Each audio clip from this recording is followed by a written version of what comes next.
สวัสดีครับทุกคนผมโดนัทปิยะนันท์นะครับวันนี้เราก็มาอยู่กันใน EP ที่2ของขบวนรถเร็วขบวนที่167ปลายทางสุดสายอันดามันสถานีรถไฟกันตังครับซึ่ง EP ที่2ของเราในวันนี้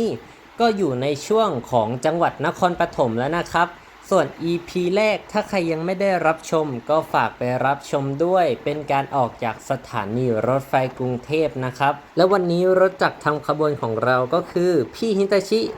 4520นั่นเองซึ่งเวลาของขบวนรถเร็วที่167นะครับออกจากสถานีกรุงเทพอภิวัตรตอน 20:30 นาทีถึงสถานีรถไฟกันตังสถานีปลายทางตอน 11:25 นาทีและตอนนี้เราก็กำลังเตรียมตัวเข้าสถานีรถไฟนครปฐมไปเตรียมรับชมกันนะครับสถานีรถไฟนครปฐมซึ่งสถานีรถไฟนครปฐมแห่งนี้เนี่ยแหละครับเป็นสถานีที่ค่อนข้างที่จะสวยมากๆเลยนะแต่เป็นตัวอาคารสถานีเก่าเพราะว่าตัวอาคารสถานีเก่าถ้าเราไปยืนอยู่ด้านหน้าที่อาคารสถานีเก่าจะตรงกับองค์พระปฐมเจดีย์เลยนะครับแต่ในปัจจุบันนี้ก็ใช้ตัวอาคารใหม่แล้วตัวอาคารเก่าก็ปิดเอาไว้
โปรดทราบที่นี่สถานีนครปฐมก่อนจะลงจากขบวนรถโดยตรวจดูของและสัมภาระของท่านที่ถูกต้องครบถ้วนการรถไฟแห่งประเทศไทยขอขอบคุณท่านผู้โดยสารทุกท่านที่ใช้บริการเดินทางด้วยรถไฟและหวังเป็นอย่างยิ่งว่าและตอนนี้ขบวนรถของเราก็กำลังเคลื่อนตัวออกจากสถานีรถไฟนครปฐมครับและเดี๋ยวผมจะพาไปชมจุดหยุดรถที่ผมชอบมากๆเป็นจุดที่ผมชอบที่สุดเลยก็ว่าได้นั่นก็คือที่หยุดรถพระราชวังสนามจันทร์นั่นเองผมมองว่าจุดหยุดรถแห่งนี้ถ้าทำดีๆออกแบบสวยๆอาคารสถานีดีๆและก็มีขบวนรถที่จอดมีการเชื่อมต่อที่ดีจะเป็นอะไรที่ดีมากเลยนะครับและผมอยากให้เขาออกแบบดีไซน์แบบว่าสวยๆนะครับไม่ขอแบบที่เป็นอยู่ในปัจจุบันนี้อยากให้ตัวอาคารสถานีออกแบบออกมางดงามเหมือนพระราชวังสนามจันทร์นะครับเพราะว่าจะได้เชื่อมโยงกันเลยและที่หยุดรถพระราชวังสนามจันทร์ผมอยากให้ยกระดับเป็นสถานีได้เลยนะครับเพราะว่าจะสามารถเชื่อมต่อกับพระราชวังสนามจันทร์และมหาวิทยาลัยศิลปากรได้เลยที่นครปฐมแต่ตอนนี้ขบวนรถของเราเพิ่งออกจากสถานีรถไฟนครปฐมมาได้ไม่นานแต่จุดหยุดรถพระราชวังสนามจันทร์ก็อยู่ใกล้ๆกันนะครับเดี๋ยวผมพาไปรับชมแต่ตอนนี้ให้รถเคลื่อนตัวไปถึงก่อน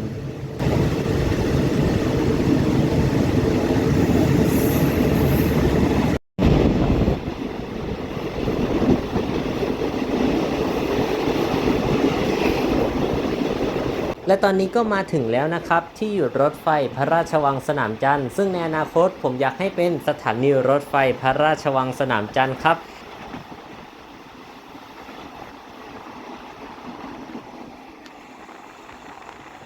และตอนนี้เราก็เดินทางกันต่อนะครับ EP นี้ก็ยาวนานเช่นเดิม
และตอนนี้ขบวนรถไฟของเราก็กำลังเคลื่อนตัวผ่านสถานีรถไฟชุมทางหนองปลาดุกซึ่งสถานีรถไฟชุมทางหนองปลาดุกแห่งนี้ถ้าทำดีๆนี่คืออนาคตใหม่ของรถไฟไทยเลยนะครับสถานีรถไฟชุมทางหนองปลาดุกที่เป็นชุมทางได้ก็สามารถแยกไปทางสายใต้ปกติที่สถานีถัดไปคือสถานีรถไฟบ้านโป่งสามารถแยกไปเส้นทางรถไฟสายสุพรรณได้และก็สามารถแยกไปเส้นทางรถไฟสายมรณะหรือว่าสายกาญจนบุรีนั่นเองครับทุกคน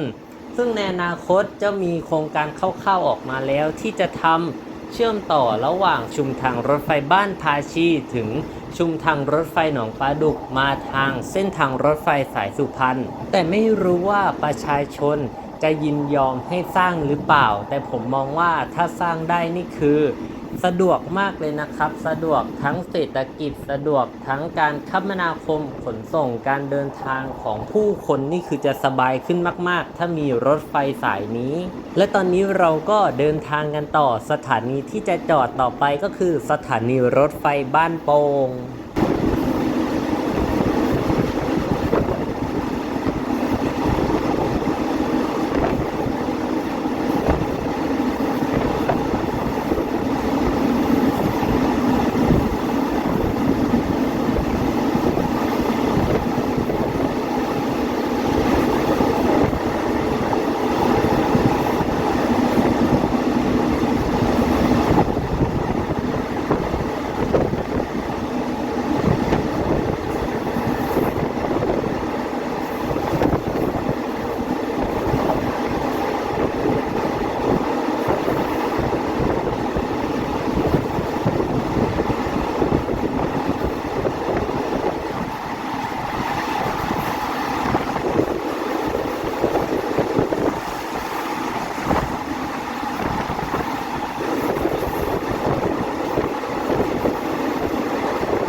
ตอนนี้ก็ถึงสถานีรถไฟบ้านโป่งแล้วเดี๋ยวขบวนรถของเรากำลังเคลื่อนตัวเข้าไปจอดที่ชานชาลา เ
ถ้าสร้างสถานีรถไฟใหม่ทางคู่ที่ต่อขยายไป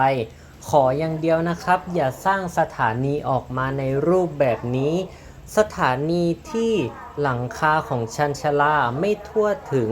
ประชาชนต้องทนแดดทนร้อนทนฝนและก็คือการออกแบบห้องรับรองผู้โดยสารที่มารอรับการโดยสารนี่คือไม่ได้เลยนะครับขออย่างเดียวนะครับถ้าทำใหม่โปรดจงมีบทเรียนกับสถานีรถไฟทางคู่ในแบบเก่า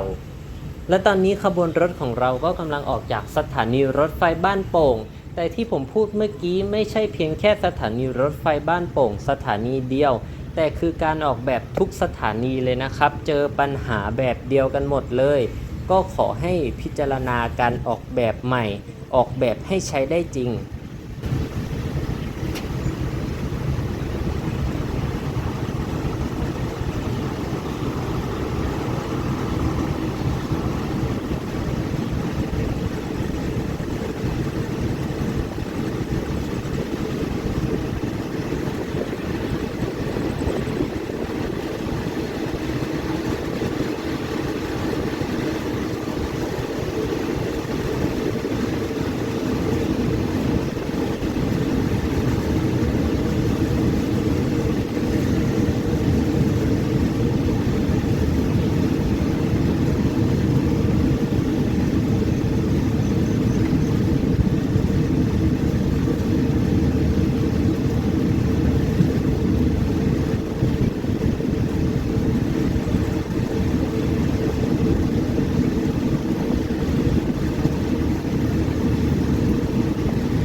ตอนนี้หัวรถจักรฮิตาชิก็กำลังเข้าโค้งโพธารามแล้ว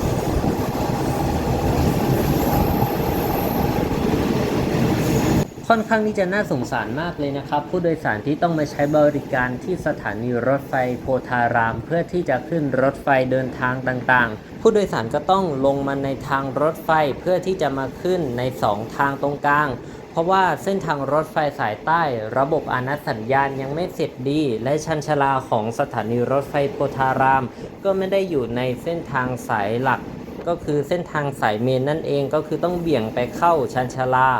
พอระบบอาณาสัญญาณยังไม่เสร็จเขาก็เลยไม่ได้มีการสับรางให้ไปเข้าที่ชานชาลาสูงก็เลยต้องทนลำบากกันหน่อยนะครับทุกคนเพื่อที่มาเข้าชานชาลาตรงกลางแต่ก็ระบบอาณาสัญญาณนี้ก็นานมากแล้วนะครับยังไม่เสร็จสักทีไม่รู้ว่าจะเสร็จปีไหน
และตอนนี้ขบวนรถไฟของเราก็ขึ้นมาค่อนข้างที่จะสูงเลยนะครับเพื่อที่จะข้ามสะพานขึงนั่นเอง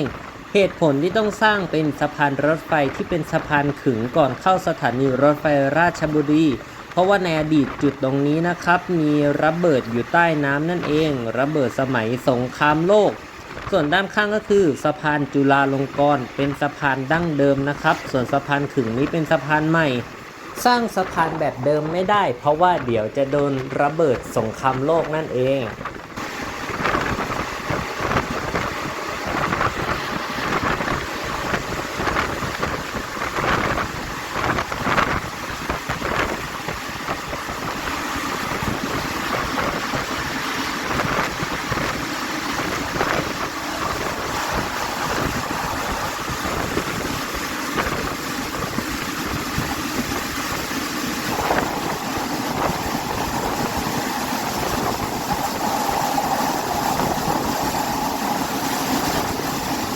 และตอนนี้ขบวนรถของเราก็กำลังเข้าจอดที่สถานีรถไฟราชบุรีนะครับทุกคน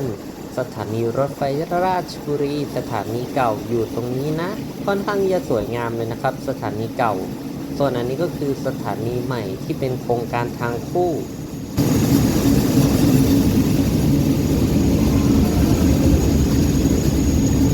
โปรดทราบที่สถานีราชบุรีก่อนจะลงจากขบวนรถตรวจดูสิ่งของและสัมภาระของท่านที่ถูกต้องครบถ้วนการรถไฟและตอนนี้ขบวนรถของเราก็เข้ามาจอดที่สถานีรถไฟราชบุรีเป็นที่เรียบร้อยแล้วนะครับทุกคนเข้ามาจอดและก็เจอขบวนรถธรรมดาที่352วันนี้ใช้เป็นรถจากอัลสตอมในตำนานเลยนะครับทุกคนนั่นก็คือ4218นะครับตำนานมากๆเลยรถจากอัลสตอมสุดแก่งนะครับซึ่งขบวนรถธรรมดาที่352ต้นทางราชบุรีปลายทางสถานีรถไฟธนบุรีออกราชบุรี 5 นาฬิกาตรงถึงสถานีรถไฟธนบุรี 7 นาฬิกา 10 นาทีนะครับ ใช้รถจากตำนานลุ่มแม่น้ำยมเลย เดี๋ยวเราออกราชบุรีกันดีกว่าเดินทางกันต่อ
ตอนนี้อยู่ที่สถานีรถไฟเพชรบุรีครับ เดี๋ยวเราดูตอนออกตัวกัน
และเราก็มาถึงอีกหนึ่งจุดไฮไลท์ของเส้นทางรถไฟสายใต้ช่วงหัวหินนะครับทุกคน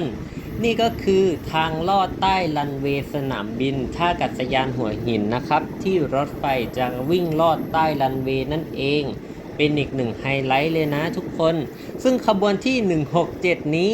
ก็คือลอด2สนามบินเลยท่าอากาศยานหัวหินและก็ท่าอากาศยานนานาชาติตรังนะครับลอดใต้รันเวย์ ข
และตอนนี้ขบวนรถของเรากำลังขึ้นสู่สถานีรถไฟหัวหินแห่งใหม่นะครับเป็นทางยกระดับซึ่งเป็นสถานีที่ออกแบบและดีไซน์ได้สวยมากสถานีรถไฟหัวหินแห่งใหม่นี้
ถึงแล้วนะครับทุกคนสถานีรถไฟหัวหินสวยงามจริงๆ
ส่วนขบวนรถเราก็บายบายสถานีรถไฟหัวหินและก็ออกเดินทางกันต่อครับคืนนี้อีกยาวนานเส้นทางสายใต้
แล้ววันนี้ผมโดนัทปิยนัทก็ต้องขอตัวลาทุกคนไปก่อนนะครับหากทุกคนชื่นชอบคลิปนี้ก็ฝากกดไลค์และก็สามารถคอมเมนต์พูดคุยกันได้นะครับ